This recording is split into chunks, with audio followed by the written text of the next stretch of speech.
tienen que sacarse de la mente y del cerebro la idea errónea de que durante la Edad Media no hubo filosofía. Nada más lejos de la realidad. Durante la Edad Media se hicieron muchos planteamientos filosóficos, claro, muchos de ellos dentro del cristianismo, algunos de ellos también afuera, pero van a haber muchos filósofos que van a decir cosas muy interesantes. Lo que pasa es que muchas veces la historia como que les quiere pasar por encima y que no nos enteremos de ello. Hoy vamos a hablar de uno de esos filósofos más importantes que tuvo la iglesia cristiana durante la Edad Media. Un señor que le tocó vivir en lo que podemos llamar el momento de esplendor o de florecimiento dentro de la Edad Media. Sí, porque no todo fue oscuro y la Edad Muerta, esta que llaman, no saques eso de la mente. Y que le va a otorgar a la iglesia un argumento y una filosofía muy necesaria y que la gente estaba pidiendo.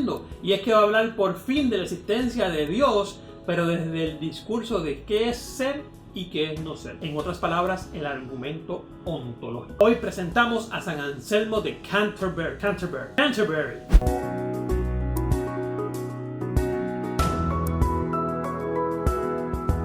Su nombre real era Anselmo de Aosta, y Aosta era el lugar donde nació en una ciudad en Italia, pero va a llegar a ser conocido eventualmente, sobre todo en la historia, como Anselmo de Canterbury, porque aunque nació en Italia en el año 1034, va a viajar y va a desplazarse hasta Canterbury, que es en este lugar, y ahí se va a convertir en obispo de Canterbury hasta su muerte en el 1109. Este señor no va a ser un sacerdote común y corriente. Este señor, además de obispo, va a ser catalogado o va a ser reconocido como doctor de la iglesia. O sea, una persona que ha estudiado a la saciedad la teología cristiana y la ha mezclado con argumentos filosóficos. ¿Cómo se come o cómo se mezcla la filosofía con la religión? Vamos a darle un poquito para atrás al asunto. Tienen que recordar que desde que terminó la Edad Clásica, o sea, la era clásica en la historia o en la filosofía, y comienza la Edad Media, es la Iglesia Católica la que se va a encargar de determinar qué es lo correcto, qué es lo incorrecto, qué es lo que existe, qué es lo que no existe. Eso lo hemos tocado en otros videos, busquen en el canal, no voy a detenerme en eso ahora mismo. Pero la realidad es que siempre estaba la lucha intelectual o académica de cómo podemos mezclar los argumentos filosóficos con los argumentos religiosos, para poder entonces no solamente acabar con una batalla entre lo religioso y la filosofía, sino que usar la filosofía para darle soporte a un discurso cristiano o un discurso teológico. Desde San Agustín, pasando por Santo Tomás, muchos de estos religiosos, cristianos, personas que pensaron mucho en esto, se dedicaron a construir esas bases y a lograr que esto pasara. Sin embargo, va a ser con San Anselmo de Canterbury que va a comenzar lo que se conoce en historia como la escolástica. ¿Y qué es eso de la escolástica? Vamos a explicar. La escolástica no es otra cosa que la forma en que la religión utiliza argumentos filosóficos para poder llevar a cabo su discurso religioso. O sea, dicho de otra manera, es la doctrina religiosa, cristiana, católica, esparcida y expresada, pero con bases fuertes en la filosofía. ¿En qué filosofía sobre todo? En la filosofía del filósofo más grande que tuvo Grecia, muchos dirán que sí, muchos dirán que no, que fue el señor Aristóteles. La unión de la filosofía aristotélica con los planteamientos religiosos es lo que va a crear la escolástica. Y usted me va a preguntar, ¿cómo se puede mezclar la filosofía de Aristóteles con la religión? Pues este señor hace más de 1000 años ya lo hizo. Sabemos de San Anselmo, de su vida y de su biografía, gracias a uno de sus discípulos que se encargó de escribir esto. Aquí hay que detenernos un momento. La disciplina de la hagiografía es el recuento de la vida, pero de los santos. O sea que quizás esta biografía estaba exagerada en algunas cosas, minimizada en otras, pero es un escrito bueno que tenemos de él, que podemos dar cuenta de cómo fue su vida. Lo interesante es que su papá no quería que él fuera religioso, su papá quería que él fuera político, que se dedicara a otras cosas. Pero San Anselmo, desde muy pequeño, sobre todo con la atadura y con la relación que tenía con su madre, va a decidirse y va a encaminarse en los caminos religiosos. La realidad es que muchos de estos jóvenes de esta época se decidían por los caminos religiosos, primero porque tenían argumentos sólidos en la filosofía. Ya para este tiempo la filosofía estaba mezclándose duro con la religión, pero también como una forma de escapar de la vida cotidiana y a tu futuro como político, abogado, empresario, militar, sobre todo militar, en la Edad Media. Así que Anselmo se va a decidir por la vida religiosa. Desde pequeño pertenecía a un linaje de nobleza, lo que lo va a ayudar a conseguir buenos estudios, buena formación y buenas posiciones dentro de la sociedad de ese momento. O sea que aunque vivió en la Edad Media, no era una persona que pasaba necesidades. Esa es la realidad. Lo interesante es que Anselmo va a vivir en un momento de la historia de la religión o de la historia de la religión católica que se conoce como la crisis de las investiduras, que no es otra cosa que un problema que hubo entre la realeza, o sea, los monarcas, y el papa. Y básicamente era quién tiene derecho a nombrar los papas, a nombrar los arzobispos, a nombrar los obispos, a nombrar las iglesias. o es un derecho o es una obligación que tiene la monarquía o es una obligación que le pertenece a la religión. San Anselmo va a comenzar a defender desde su posición teológica la idea de que es la iglesia la que le toca ese tipo de trabajo, no es a los monarcas. Estas ideas de San Anselmo, unidas con otras, van a darle soporte a la idea de que tiene que ser la iglesia la que tome esas decisiones y eventualmente se va a resolver la crisis de las investiduras. El argumento ontológico de San Anselmo, aunque parecería fácil de entender, no es tan fácil de explicar, porque rompe con la forma en que la gente entiende que conoce las cosas. Yo no sé si eso se entendió de la forma que lo dije, pero voy a dar algunos ejemplos. San Anselmo lo primero que va a decir es que nosotros conocemos las cosas de dos maneras, a priori, a posteriori, antes o después de dar con el fenómeno. Esto es bien importante porque muchos otros filósofos antes de Anselmo y sobre todo después de San Anselmo, y aprovecho aquí para incluir a mi filósofo favorito de la edad moderna, Kant, van a hablar de cómo el ser humano conoce las cosas, si es a priori, a posteriori. A priori es algo que yo conozco antes de tener una prueba empírica o una prueba de evidencia que me diga que las cosas son así. A posteriori es el conocimiento que yo tengo después de haber comprobado de una manera empírica, o sea, por mis sentidos, que esa realidad que me decían sí es cierta. Póngase por ejemplo la longitud de un río de costa a costa, o sea, la distancia que hay entre la costa de un río y la orilla al otro lado. Esa distancia, si usted la lee en un libro, si alguien se la dice, si usted confía en esas instituciones que se la están diciendo, pues usted tiene un conocimiento a priori, porque usted no pasó por una prueba empírica, no se fue y midió la costa o la orilla de un río a otro. Eso no fue hacerlo, o sea que tiene un conocimiento a priori. Si usted se monta en un barco con un instrumento de medición de longitud y se arranca de una orilla del río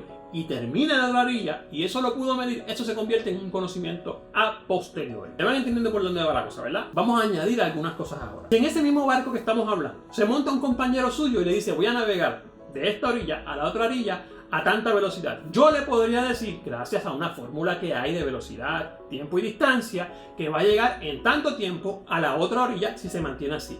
Y yo se lo puedo decir sin que él haga el experimento, porque estoy confiando a priori de un conocimiento que ya está en mí porque alguien ya lo investigó. Yo no tendría que montarme en el barco, yo puedo hacerlo si quiero y comprobar que esa verdad es irrefutable. Pero ese conocimiento a priori que ya tuve sin montarme en el barco y que yo puedo comprobarlo me sirve para muchas cosas. Moviendo esto al tema de la religión y de Dios, Anselmo va a decir, bueno, para nosotros creer en Dios significa que no creemos que haya algo más grande que Dios. Y claro, Dios es un conocimiento a priori porque nadie ha tenido una prueba empírica, o sea que se consagrará por los 5 sentidos de la existencia de Dios. Nadie la había tenido. Sin embargo, Anselmo dice, bueno, las cosas a priori que se conocen, en este caso Dios, se conoce como el ser máximo. ¿Qué pasaría si yo reconozco o no reconozco a Dios como un ser máximo?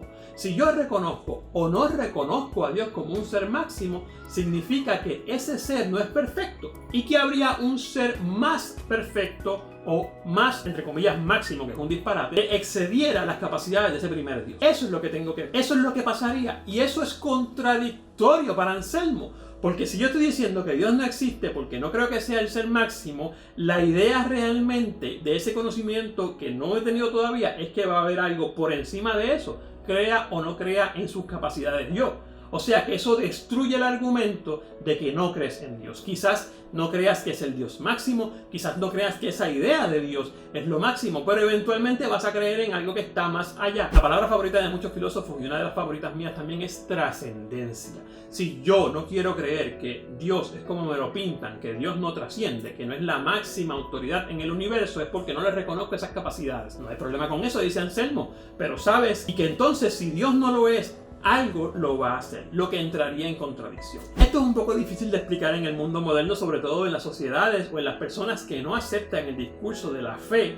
Para comenzar, les voy a dejar algunos enlaces en la descripción de los 2 libros más importantes que escribió Anselmo y que se consiguen por internet en todos lados. Usted lo puede leer. El primero de ellos es el Monologio. En ese libro Anselmo teoriza o hace su tesis y explica sobre cómo se construye esa realidad a posteriori, o sea, partiendo de las causas. Si yo veo la causa de algo y vi lo que algo ocasionó, partiendo de esa causa puedo construir un conocimiento a posteriori, o sea, después de que el hecho se hizo evidente en mí. Su segundo libro, el Proslogio, habla de lo contrario, cómo se construye el conocimiento a priori. ¿Por qué San Anselmo empieza por el conocimiento a posteriori? Porque el conocimiento a posteriori es el más común, es el que nosotros normalmente entendemos como que conocemos la realidad de las cosas, y porque así, cuando eventualmente vaya a poner su teoría o su tesis del conocimiento a priori, ya la gente va a haber entendido en qué consiste el otro tipo de conocimiento que es a posteriori. posteriori. O sea, vamos desde lo que conocemos y se nos hace algo natural y común y corriente, hacia entonces la tesis central, que es conocimiento a priori, que es el conocimiento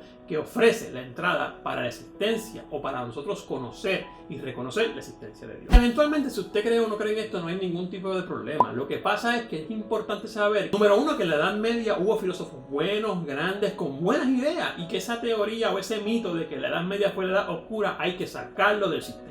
Número dos, que la iglesia ha producido muy buenos pensadores, muy buenos filósofos, muy buenos teóricos, y que las escrituras de sus trabajos están ahí, se pueden conseguir, y es importante entenderlas porque cuando veamos la filosofía que se va a crear en la Edad Moderna, es mucha filosofía que está contestando esta filosofía que se creó en la Edad Media. Y número tres, que la iglesia también tiene personas que piensan y piensan en grande, doctores de la iglesia que no se casan ni con una ni con otra, sino que utilizan planteamientos de diferentes doctrinas para dar su opinión acerca de lo que es o no es real. Este señor va a sentar las bases de lo que es la escolástica, va a sentar las bases de lo que es la forma de educar a través de la religión por los próximos 500, 600 años.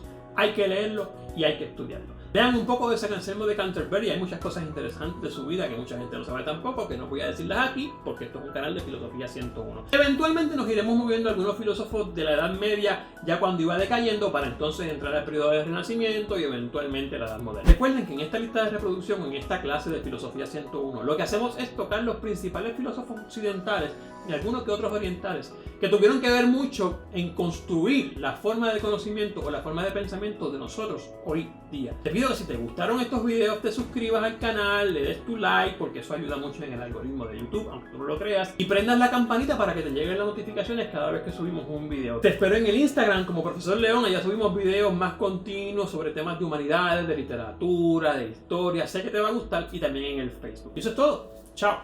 Anselmo de Canterbury, obispo de Canterbury.